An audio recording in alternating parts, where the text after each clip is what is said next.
Ja, sy gemeente, ja, dit is vir my 'n werklike wonderlike voorreg dat ek hier kon opgetree het namens die kerkraad en ook in dominee in sy afwesigheid. Ek het reeds vir hom vanmôre ook in die boodskapie gesê, baie dankie vir die voorreg wat ek kon gehad het om die woord met u kon deel het hier in Berea Christelike Gemeente. Dit was regtig. Ek tree al baie jare op in gemeentes, skole, waar die Here ook al 'n deur oopmaak en ek moet vandag vir julle baie geluk wens. Hierdie gemeente, ek sê nie die ander gemeentes het nie hierdie eienskappe nie, maar hierdie gemeente se gasvryheid en liefde is besonder. Dit wat ek hier ontvang het. Maar hou dit so.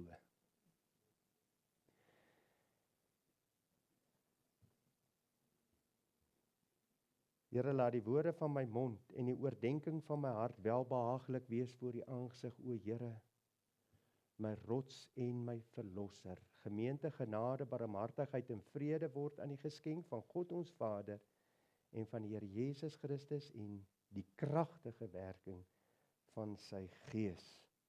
Amen. Nou vriende, vir u wat die woord saamgebring het, kom ons maak oop by Matteus 6 en dan gaan ons daar saam met u lees, Matteus 6.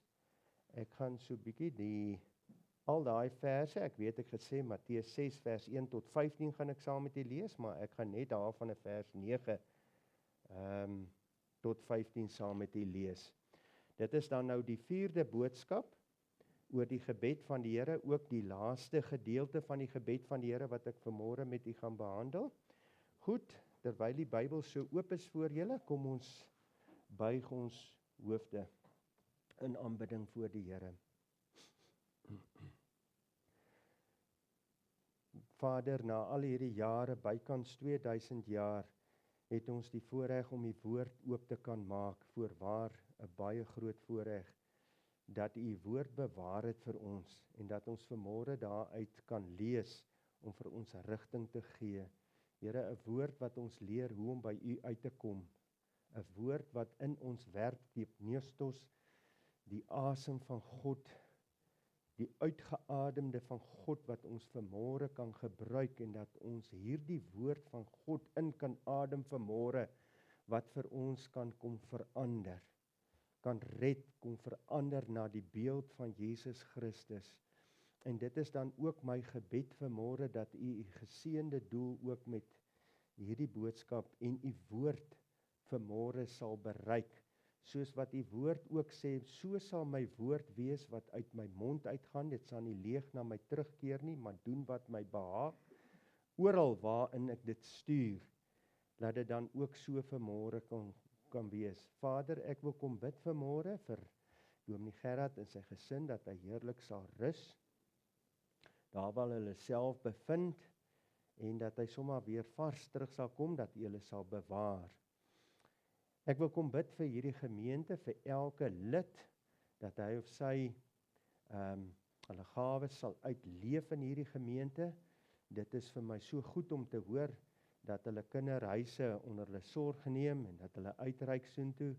En Vader, dink ek aan ou George Miller, en hoe hy nie uitgereik het, en na die kinderhuise, na die wese nie, en hoe u geseën het, dat dit absoluut in die wil van die Here is, soos wat u woord ook self sê, reine en onbesmette godsdienst voor God en Vader, dis dit om wese en weduwees in verdrukking te besoek. Here, dat u ook u geseënde doel daarmee sal bereik. Ek het vanmôre het ons verneem van 'n dametjie wat met kanker gediagnoseer is, en daarom wil ons aanklop by die genade troon in die hemel, kragtens die soenwerk van Jesus Christus, dat u ook asseblief u genesende hand oor haar sal uitdruk. Here, genadiglik, dit is ons begeerte, wat die prosesse wat moet volg, dat dit absoluut in u wil sal wees. Dankie Vader, dat ons nou hierdie diens kan oorgee in die hande. Dankie Here, dat ek verder kan bid vir hierdie gemeente, vir elke aktiwiteit in hierdie gemeente, dat u seën daarop sal rus. Al die eer vir u, reeds nou by die lees van u woord, dat u geseënde doel sal bereik. Amen. Goed, ons gaan saam lees. 'n Gedeelte wat ons ken al, van kindsbeen af, ken ons hierdie gedeelte. So moet julle dan bid, daar van vers 9 af. Ons Vader wat in die hemel is, laat U naam geheilig word. Laat U koninkryk kom, laat U wil geskied, soos in die hemel, net so ook op die aarde. Gee ons vandag ons daaglikse brood en vergeef ons skulde, soos ons ook ons skuldenaars vergewe, en lei ons nie in die versoeking nie, maar verlos ons van die bose, want aan U behoort die koninkryk en die krag en die heerlikheid tot in alle ewigheid. Want as julle die mense hulle oortredinge vergewe, sal julle hemelse Vader julle ook vergewe, maar as julle die mense hulle oortredinge nie vergewe nie, sal julle Vader julle oortredinge ook nie vergewe nie. Net tot sover uit die woord van die Here uit. Nou liewe vriende, ja, ons is nou by die 4de gedeelte, die laaste gedeelte van die Onse Vader. Nou so kort opsomming van die vorige 3 boodskappe, so in 'n minuut en 'n half se tyd. Wat het ons geleer? Ons het 'n behoefte aan 'n Vader vol ontferming en wat intiem betrokke wil wees in ons lewens. 'n Vader wat volle perspektief het van ons lewens en sy doel met ons. Daarom sê ons Vader wat in die hemel is. Vandaar die perspektief, die volle perspektief wat God het oor ons lewens. 'n God wat ons wil aanbid en dat sy wil geskied soos in die hemel, so ook op die aarde en in en deur ons lewens.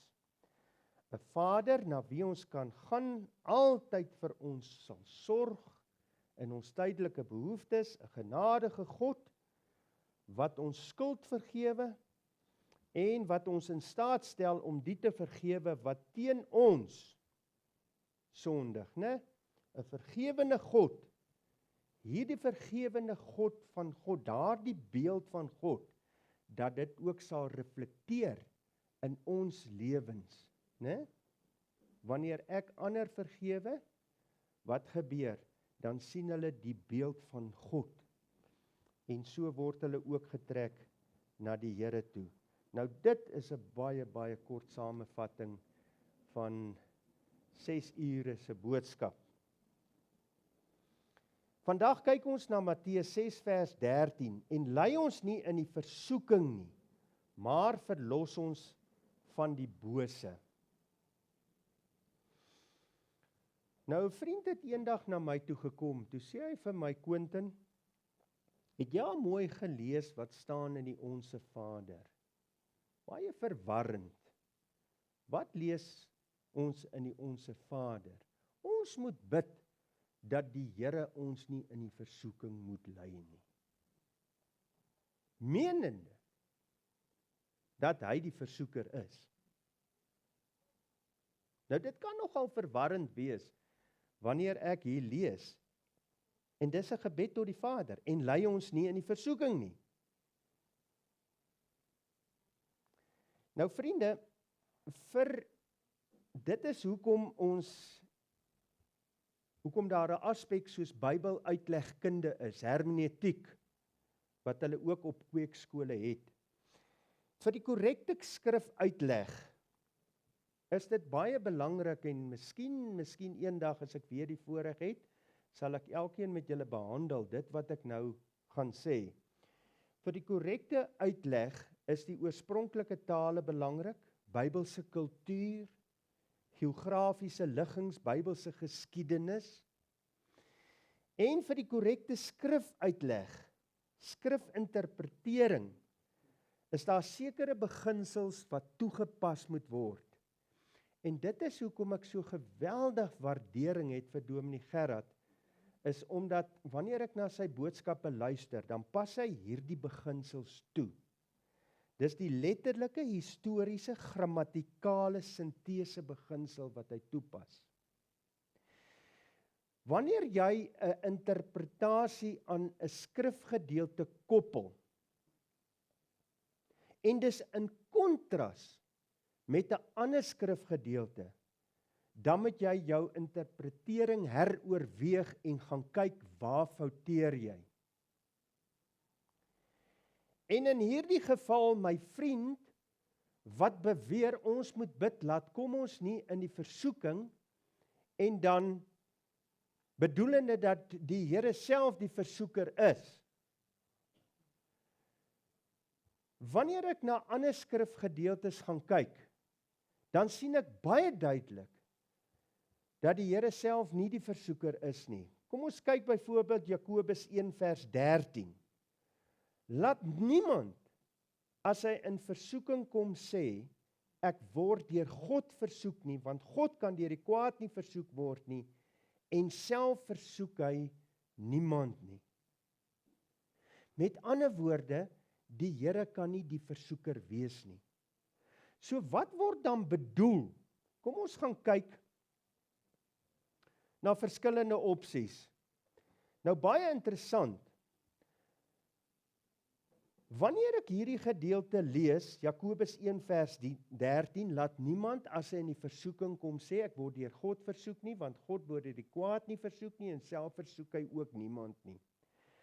Wanneer ek vers 14 gaan lees en vers 15 gaan lees, dan lees ek nou iets baie interessant, en dit gaan ons vir ons nader bring aan wat bedoel die Here wanneer ons moet bid, laat kom ons nie in die versoeking nie. Vers 14 sê, maar elkeen word versoek as hy deur sy eie begeerlikheid weggesleep en verlok word. Met ander woorde, hier sien ek dat hier sit iemand met 'n begeerlikheid wat hom weglok van God af en sy doel met sy lewe. Hy sit hier met 'n begeerlikheid waarmee hy stoei.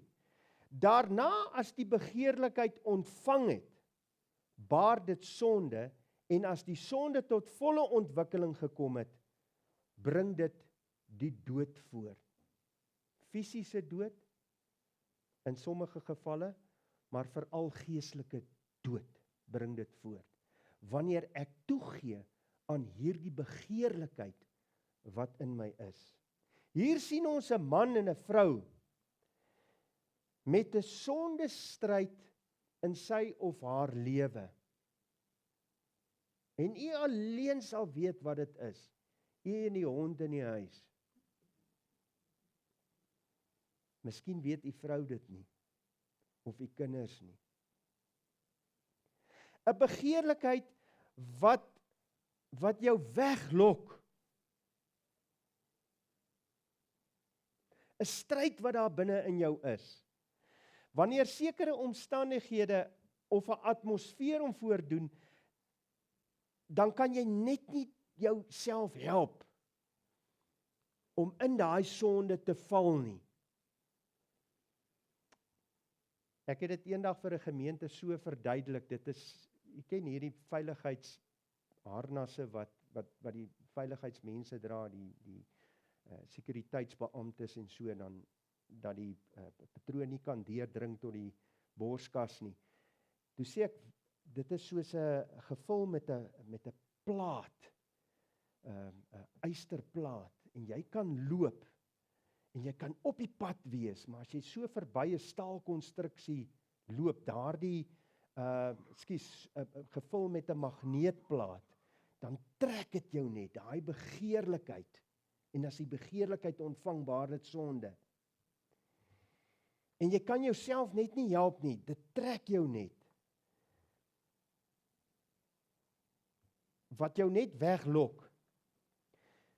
Amper soos Paulus sê, want die goeie wat ek wil, dit doen ek nie, maar die kwaad wat ek nie wil nie, dit doen ek.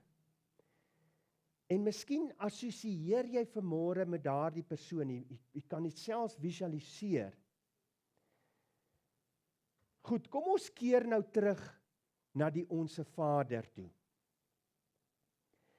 En vergeef, vers 12, en vergeef ons skulde. Vergeef my sonde.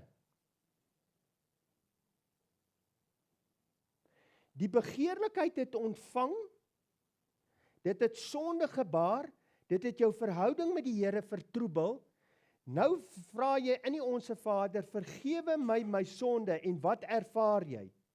Die blydskap en die vrede wat jou vul, oorweldigend. Jou verhouding met die Here is herstel.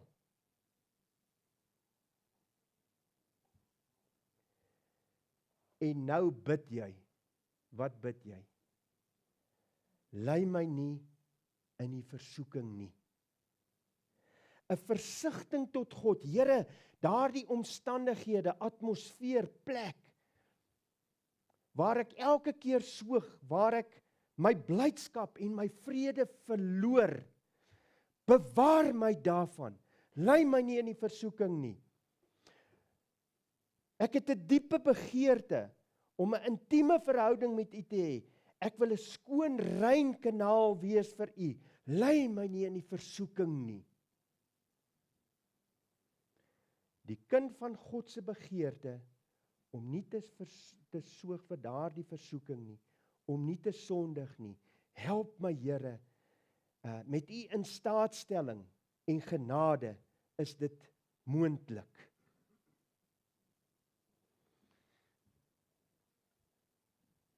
Word dit miskien al vir U meer duidelik, wat beteken hierdie, lei my nie in die versoeking nie.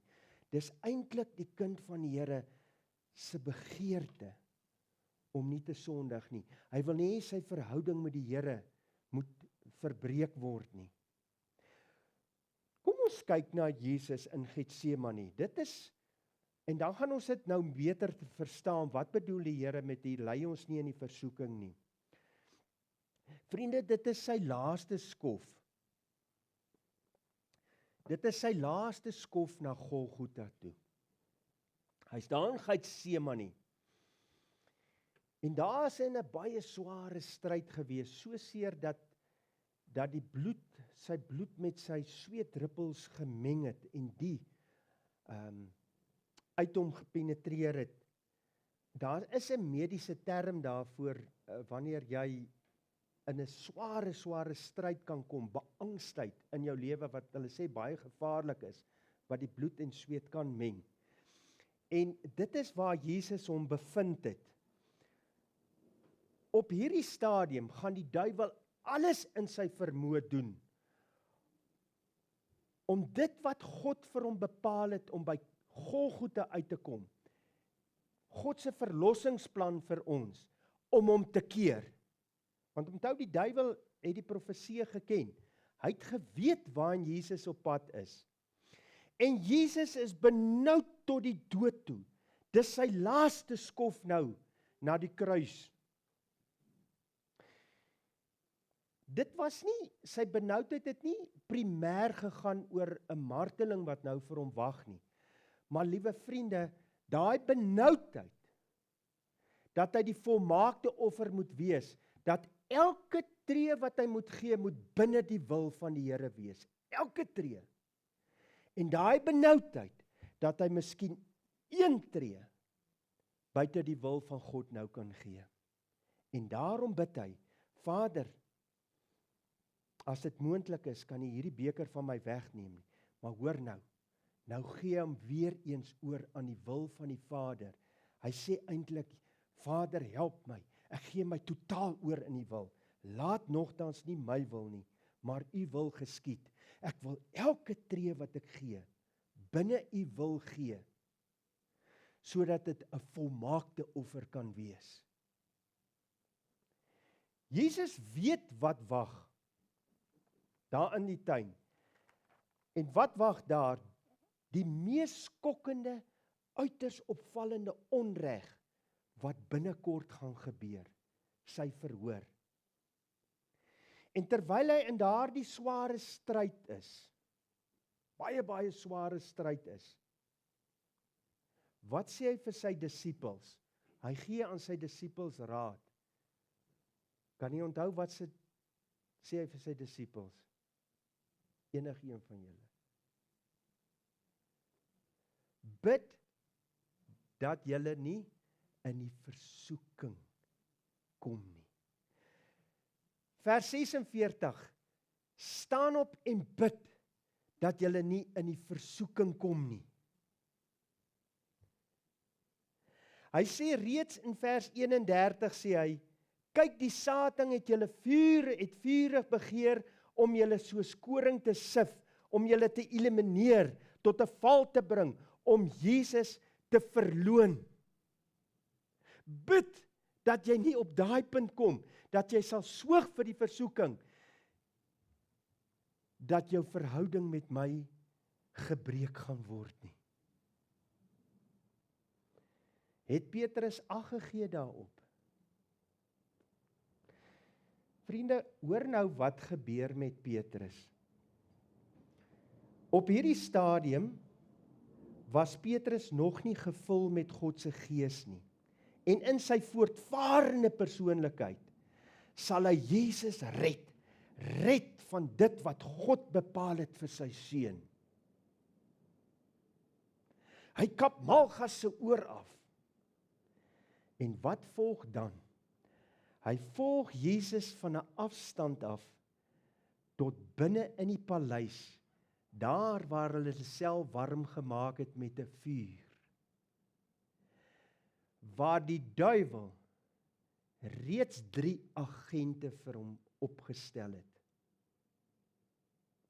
So subtiel. Petrus weet nie dat hy nou in die versoeking instap nie. En so kom die duiwel ook in jou lewe, liewe broer en suster. En hy stel strikke vir jou so subtiel, dat net God weet van daai strik. En daarom moet jy sê, laat kom my nie in die versoeking nie. En Petrus loop, en hy maak homself warm daar, om die vuur. En die eerste agent van die duiwel kom na hom, 'n diensmeisietjie, en sê vir hom, jy was ook een van hulle gewees. En Petrus ontken dit. En 'n rukkie later kom sy tweede agent, en hy sê, man, ja, jy was deel van hierdie man gewees.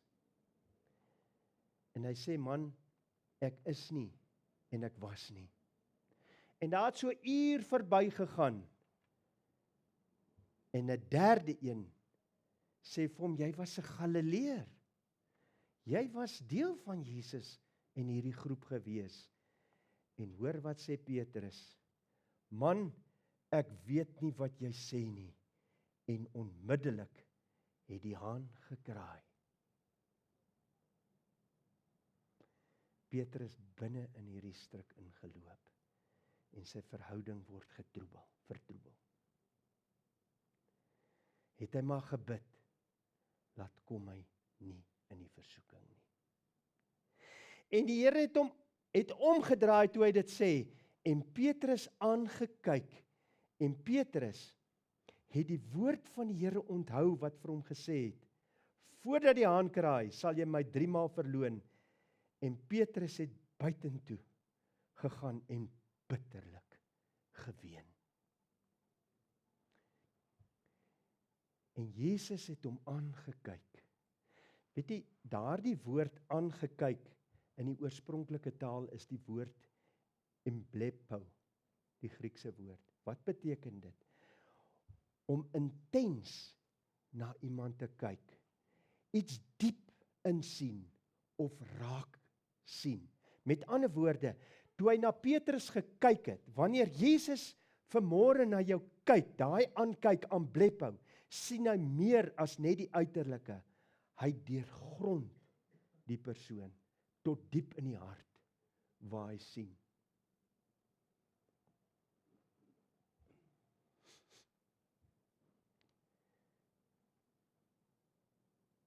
Genadiglik het Jesus vir Petrus gebid. Lukas 22 vers 32. Maar ek het vir jou gebid dat jou geloof nie sal ophou nie. En vriende, ek wil vandag vir u sê, net soos Petrus, u kan nie self u naam daar invul. Bid Jesus vir jou. En dit is hoekom jy ongeag van hoeveel keer die haan al gekraai het, sit jy nog vanmôre hier en jy geloof in Jesus Christus. En as gevolg van hierdie gebed vir Petrus, het hy uiteindelik as oorwinnaar in Christus getriomfeer en baie ander daarna bemoedig, selfs boeke geskryf wat vandag vervat word in die Nuwe Testament. As gevolg van daardie gebed, en daarom as gevolg van Jesus se gebed vir jou, kan God sy doel met jou bereik. Liewe kind van God, die duiwel voordoen hom as die engel van die lig. Hy kom nie na jou toe 'n rooi figuurtjie met horingkies en 'n pylstert en 'n 3-tand vurk nie. Hy gaan subtiel te werk, so ongesiens lei hy jou in sy stryk in. En daarom bid jy, lei my nie in die versoeking nie. Goed, beproewing is natuurlik anders en ek wil dit graag ook hier vir u noem. Daar is wel beproewings wat op die kind van God se pad kom, waar God jou blootstel aan die duiwel en sy aanvalle, soos in die geval van Job. Dit is beproewings wat in jou huis of jou huisgesin of jou kinders of jou familie, wat daar ook al gebeur met hulle, beproewings waarvoor jy nie die antwoord het nie. As jy die antwoord gehad het, was dit nie 'n beproewing nie. Dis omstandighede waar die Here jou of jou gesin inlei en jou blootstel aan die duiwelse aanvalle, waar jou leer, as daar geen teologiese antwoord of rasionele antwoord is nie, vertrou God. Sou jy in sulke omstandighede kom, geweldige beproewings, dan sê God in vers 8, want julle Vader weet wat julle nodig het voordat julle hom vra. En dan beloof God dat jy nie onderwerp sal word aan toetse of beproewings bokant of meer as wat jy kan verduur nie, en hy beloof 'n weg uit, dikwels deur volharding en verdraagsaamheid, wat ook 'n geskenk van God is. En daarom sê die brief van Korintiërs sê vir ons, geen versoeking het julle aangegryp behalwe die van 'n menslike nie, maar God is getrou, wat nie sal toelaat dat julle bo julle kragte versoek word nie, maar hy sal saam met die versoeking ook die uitkoms gee, sodat julle dit sal kan verdra. Hy lei jou in en hy lei jou uit. Maar tog is die regte gesindheid vir jou, die wat in hierdie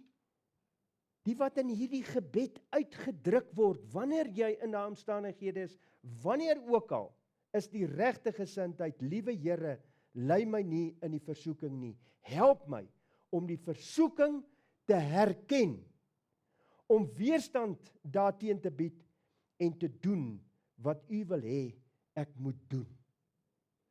Dit is altyd die gesindheid wat by jou moet wees. Dis altyd daardie gebed wat in jou lewe moet wees. En dit is, Here, lei my nie in die versoeking nie. Help my dat ek daardie versoeking sal herken. In hierdie vlees wat so kan skop, wanneer God jou wel die vermoë gee om daardie versoeking te herken. En jy verloor net jou blydskap en vrede in die Here wanneer daardie begeerlikheid aan toegegee word. Goed, kom ons kyk na die tweede gedeelte van hierdie vers. Maar verlos ons van die bose. Nou daar kan baie sogenaamde logiese gevolgtrekkings of interpretasies gemaak. Die bose is die duiwel en sy trawante, verlos ons van die duiwel. Nie verkeerd nie.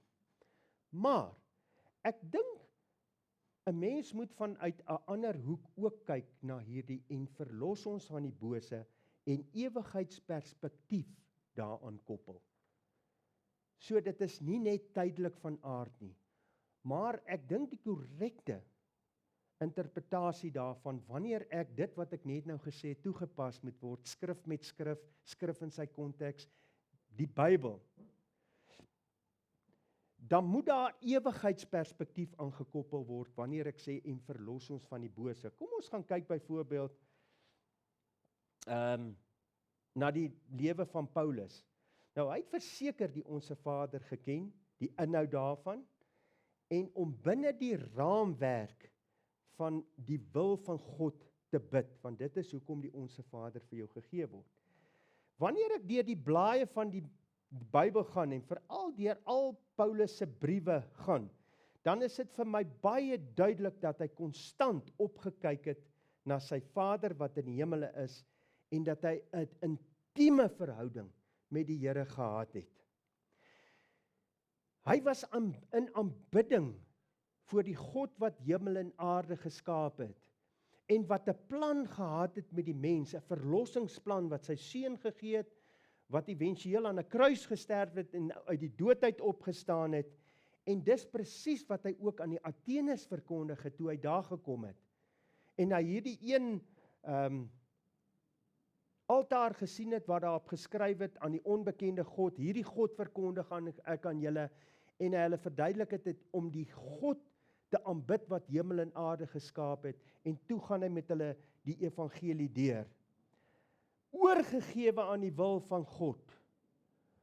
Paulus wat kom bid, soos in die hemel, so ook op aarde. Hy was lief vir die wederkoms, en dat God se wil deur sy lewe gewerk het.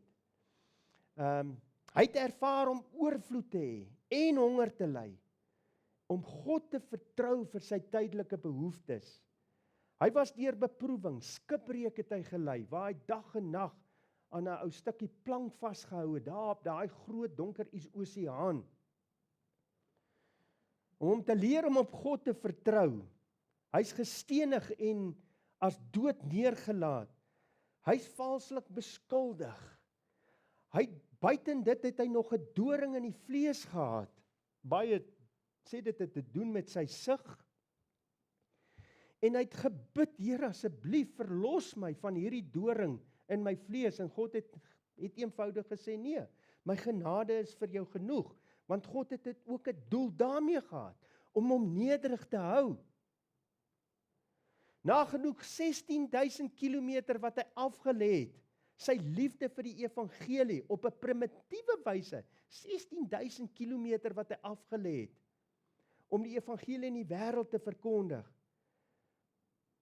Die Here sê, niemand van ons is sonder sonde. Hy wat sê hy is sonder sonde, mislei homself. Hy moes ook sy sonde bely voor God. Hy moes ook vyande vergewe het. Hy het geweet wat dit beteken om te bid, deur sy hele lewe deur. Alles wat met hom gebeur het, lei ons nie in die versoeking nie, om staande te bly. Toe kom hy aan die einde van sy lewe, en hy skryf aan Timoteus, laaste voorskrifte aan Timoteus. Dis waar Paulus geweet het, sy einde is nou naby. Hy's op die punt om vir Christus as martelaar te sterf, waar hy onthoof gaan word. En nou kom dit by die ewigheidsperspektief, en verlos ons van die bose. Timoteus 4 vers 6, want ek word alreeds as 'n drankoffer uitgegiet, en die tyd van my heengaan is naby. Die tyd is naby, dat ek die grootste voorreg gaan hê, om as martelaar vir Christus te sterf. Ek het die goeie stryd gestry. Ek het die wedloop volëindig. Ek het die geloof behou. Hoekom?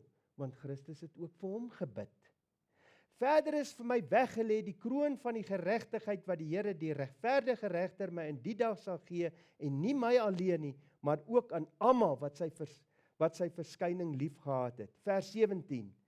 Maar die Here het my bygestaan en my krag gegee, sodat deur die prediking heeltemal volbring kan word, en al die heidene dit kan hoor, en ek is uit die bek van die leeu verlos. En dan sluit hy gepas af met die laaste gedeelte van die Onse Vader. En daarom sê ek, 'n mens moet ook vanuit 'n hoek kyk, wanneer 'n mens lees, verlos my van die bose, dat daar ewigheidsperspektief aan gekoppel moet word. Kort voor sy vertrek na die hemelse tuiste, vers 18, en die Here sal my verlos van elke bose werk en my red om in sy hemelse koninkryk in te gaan. En hoe sluit die Onse Vader af? Want aan U behoort die koninkryk, krag en heerlikheid tot in alle ewigheid. Hoor hoe sluit hy af wanneer hy vir Timoteus skryf?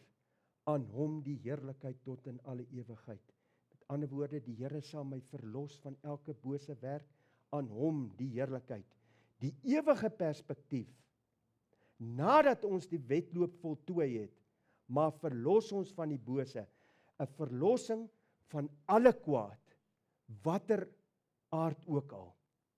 Nie net van sonde nie, maar ook van die gevolge, volledig en finaal, wanneer ons in die hemel sal wees, wanneer hierdie lelike dinge nie sal wees nie. Verlos ons van die bose.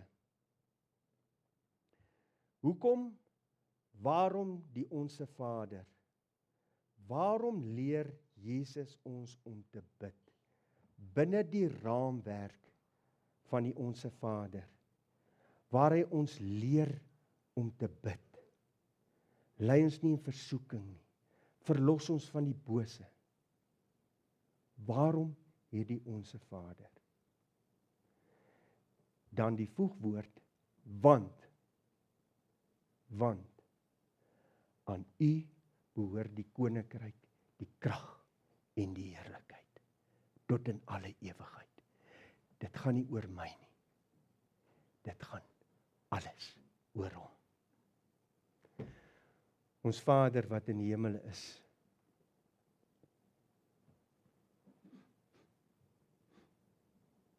leer ons bid.